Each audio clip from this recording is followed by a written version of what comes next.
Kherson में रूसी सेना का यूक्रेनी सेना ने बड़ा नुकसान किया है। खेरसोन में रूसी टैंक और तोपों पर यूक्रेनी सेना ने कब्जा किया है। कल ही पुतिन ने खेरसोन से पीछे हटने का ऐलान किया था। और मनीष के पास चलते हैं। खेरसोन में बड़ी लड़ाई लड़ी जा रही है मनीष, और दो मोर्चे पर इस वक्त रूस जो है वो पिट रहा है। एक तरफ डिप्टी गवर्नर की मौत हो जाती है, दूसरी तरफ अब जो सैनिक हैं वो भी सरेंडर कर रहे हैं, वापस लौट रहे हैं ताकि उनकी जान बच जाए। देखिए, कुछ हफ्ते पहले मैं खुद खेरसोन में था। मैं खेरसोन के उन इलाकों में गया था, डिप्टी गवर्नर किरिल से मिला था, और किरिल तब कह भी रहे थे कि वो 24 आवर जो है वो एक बुलेट प्रूफ जैकेट पहने रहते हैं क्योंकि यूक्रेनियन उन्हें मार देना चाहते हैं। अफसोस की बात है कि कल कार ब्लास्ट में वो नहीं रहे।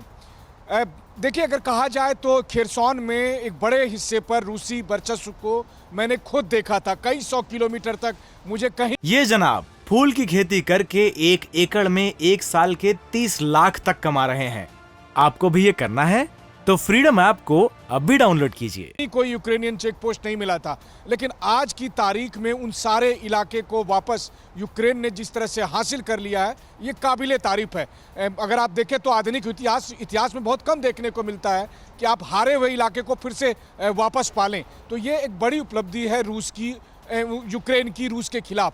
हाँ, ये बात जरूर है कि यूक्रेन को जिस तरह से नाटो देशों के हथियार मिल रहे हैं, वो अब इतने मात्रा में मिल गए हैं कि यूक्रेन अब उन्हें बड़ी टक्कर दे।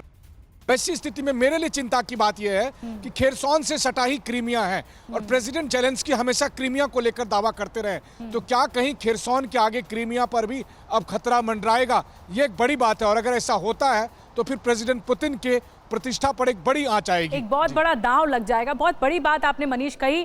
कर्नल टिक्कू के पास मैं जाऊंगी एक, लेकिन बड़ी खबर जल्दी से ले लेते हैं। बड़ी खबर यह है कि खेरसोन से ही सामने आ रही अलग अलग वीडियोस सामने आए हैं। यूक्रेनी सेना ने रूसी टैंकों पर मिसाइल से हमला किया है, ये जानकारी मिल रही है। रूसी सैन्य काफिले पर ताबड़तोड़ बमबारी की गई है। यूक्रेनी हमले में रूसी सेना के कई टैंक्स तबाह किए गए हैं। तो हर मोर्चे पर इस वक्त डटकर यूक्रेन की सेना जो है वो सामना कर रही है। न सिर्फ खेरसोन बल्कि जो टैंक्स हैं, जो कि सैन्य टैंक्स हैं, उन पर लगातार निशाना बनाया जा रहा है। तो कर्नल टिक्कू, आप क्या कहेंगे? ये जो स्ट्रैटेजी इस वक्त यूक्रेन अपना रहा है, एक तरफ तो जुगलबंदी ब्रिटेन और अमेरिका की देखने को मिल रही है कि यूक्रेन को किस तरह मदद दें, तो दूसरी तरफ यूक्रेन भी इसी मनोबल के साथ, इसी कॉन्फिडेंस के साथ रूस पर ताबड़तोड़ प्रहार कर रहा है। आप क्या कहेंगे? मुझे बहुत हैरानगी हो रही है एज ए मिलिट्री पर्सन कि खेरसोन जैसी सिटी में, जो आपके संवाददाता ने बोला कि हर कदम पर रशियन ट्रूप्स थे, मतलब उनका तकरीबन पूरा कब्जा था, और अब खेरसोन से ही वो रशियन ट्रूप्स वहाँ से विड्रॉ कर रहे हैं। ये मिलिट्री हिस्ट्री में बहुत कम देखने को मिलता है, क्योंकि आपने कोई चीज़ कैप्चर करी, वहाँ अपने ट्रूप्स को बिठा दिया, आपकी पोजीशन स्ट्रेंथन कर दी, और फिर काउंटर अटैक में आप उस बड़े शहर को हार जाते हो। ये बहुत बड़ी बात है और बहुत सेटबैक है रशिया के लिए। मैं आपको एक और चीज़ भी कहना चाहता हूँ, अगर ऐसे ही हालात रहे, मुझे लगता है कि नेटो रशिया को इतना कमज़ोर करेगा कि मदद नहीं कर ताइवान में खुल जाएगा। ठीक है, मैं आपके पास तो आऊंगी। अगर ताइवान में अगला मोर्चा खुल जाता है और रशिया की मदद नहीं कर सकता है, तो मुझे लगता है नेटो तो कहीं वो वॉर फ्रंट भी ना खुल जाए, चीन वर्सेस ताइवान का।